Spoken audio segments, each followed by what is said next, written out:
अप्रैल से एईडीओ का exam start हो रहा है। आप इसमें एक महत्वपूर्ण चीज़ है कि ओएमआर कैसे भरें सही तरीके से।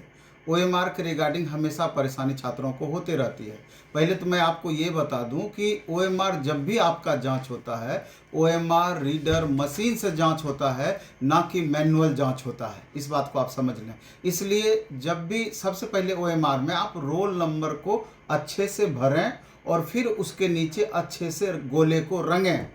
अगर गोले रंगने में गलती से आपने दूसरे गोले को पेन से टच भी कर दिया तो हो सकता है कि ओएमआर रीडर मशीन उस पेन से टच किए हुए पार्ट को स्कैन कर लें और फिर वो आपका उसको इनवैलिड, उस गोले को जो आप रंगे इनवैलिड करार कर दिए जाएंगे, तो वहाँ आपको दिक्कत हो सकती है। दूसरा, एक तो हो गया कि रोल नंबर वाली बात, इसको भूलना नहीं है। कोई तरह का दिक्कत है तो एग्जामिनर से पूछ लेना है। दूसरा, हम ये कह रहे थे कि जब आप क्वेश्चन को सॉल्व करते हैं, 4 ऑप्शन ABCD दिया हुआ है, तो वहाँ अगर B ऑप्शन को हमको रंगना है तो उसको B वाले ऑप्शन के गोले को अच्छे से हम रंगेंगे। यहाँ पर भी गलती से C में आपका पेन टच भी कर लिया हो गया और OMR रीडर मशीन उसको स्कैन कर लिया तो वो क्वेश्चन आपका इनवैलिड हो जाएगा।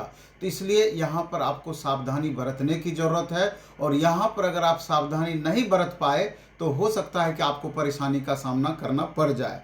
तो इसलिए इन बातों को अगर आप ध्यान रखेंगे तो आगे आपको दिक्कतें नहीं होंगी। अगर किसी तरीके का आपको जो OMR आपको दिया जाता है एग्जामिनेशन हॉल में, अगर वो धुंधला दिखाई दे रहा है, सही तरीके से प्रिंट नहीं है, तो शुरुआत में ही एग्जामिनर से दूसरा कॉपी उसका मांग लें। दिक्कत आपको नहीं होना है। लेकिन आप गलत रंगने या रोल नंबर भूल जाने वाली बात